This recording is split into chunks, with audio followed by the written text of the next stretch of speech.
ہمیں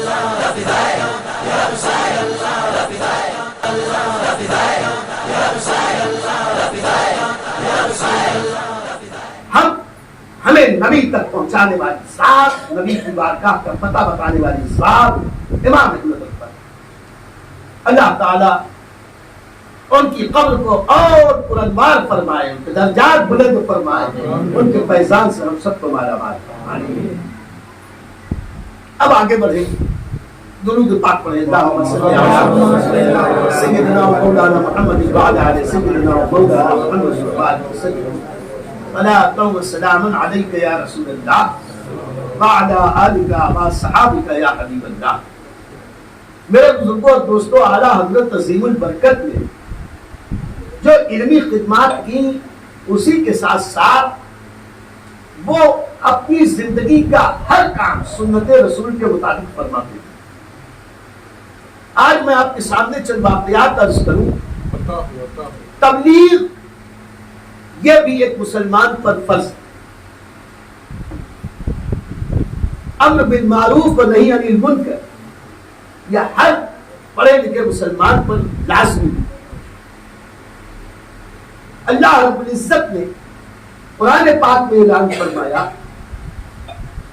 کنتم خیر امۃ اخرجت للناس، ایمان والو تم بہترین امت بنائے گئے۔ تو بہترین امت کیوں بنائے گئے ہو، اس کی وجہ یہ بیان فرمائی، اس لیے کہ تم لوگوں کو بھلائی کا حکم دیتے ہو، برائی سے روکتے ہو۔ اس تناظر میں میں امام احمد رضا کی زندگی کا یہ رخ بھی پیش کروں کہ امام احمد رضا نے صرف کتابیں ہی نہیں لکھی، صرف اپنے شاگرد ہی نہیں بنائے، صرف اپنے مرید ہی نہیں بنا، بلکہ پیری مریدی مشیخت کو تو انہوں نے بہت کم اس طرف توجہ فرمائی۔ امام احمد رضا نے اپنی پوری زندگی عشق مصطفیٰ کرنے اور عشق مصطفیٰ کی جو جگانے میں صرف فرما دی، نبی کی غلامی اور شریعت اور سنت کی پابندی کے لیے لوگوں کو آمادہ کرنے کی پوری زندگی بھر کوشش۔ بہترین مبلغ تھے امام احمد رضا، اور وہ شان کی تبلیغ فرماتے تھے کہ ان کی زندگی کا ایک ایک لمحہ تبلیغ کرتا تھا۔ وہ صرف زبان سے دین دین دین دین نہیں کرتے تھے، بلکہ اپنی زندگی کا ہر لمحہ سنت مصطفیٰ کے حوالے کر کے دنیا کو بتا دیا کہ کی محمد سے وفا پوری تو ہم دے، یہ جہاں چیز ہے کہ اللہ کو قلم دے۔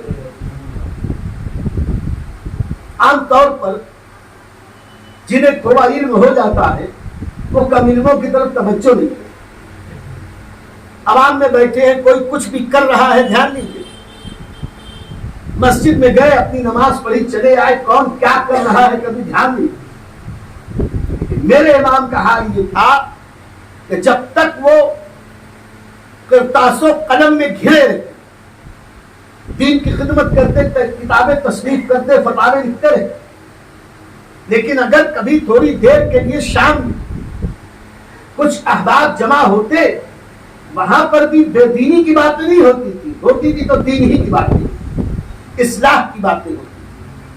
اپنے شاگردوں کی انہی اوقات میں ایسی اصلاح فرماتے، انہی اصلاحات کا نتیجہ تھا کہ امام احمد رضا کا ایک ایک شاگرد اپنی جگہ علم و عمل میں آفتاب اور ماہتاب تھا۔ امام احمد رضا کا ایک ایک شاگرد لاکھوں لاکھ عوام اہل سنت کے اوپر بھاری تھا، اور صرف اپنے شاگردوں ہی کی نہیں بلکہ عوام اہل سنت کی بھی وہ خبرگیری فرماتے، ایسی تبلیغ فرماتے کہ سبحان اللہ کیا ہے۔ امام احمد رضا کی عادت کریمہ یہ تھی کہ پانچوں وقت نماز کے لیے وہ مسجد شریف میں حاضر۔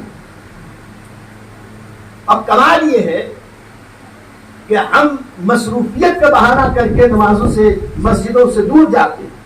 امام احمد رضا نے پوری زندگی مسجد کی حاضری کا بھی انتظام فرمایا، اب باجماعت نماز کا بھی اہتمام کرنا.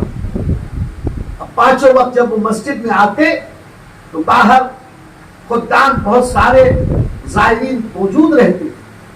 ظاہر سی بات ہے شیخ طریقت ہے، عالم ربانی ہے، ان کی محبت لوگوں کے دلوں میں پیوست کر دی گئی ہے.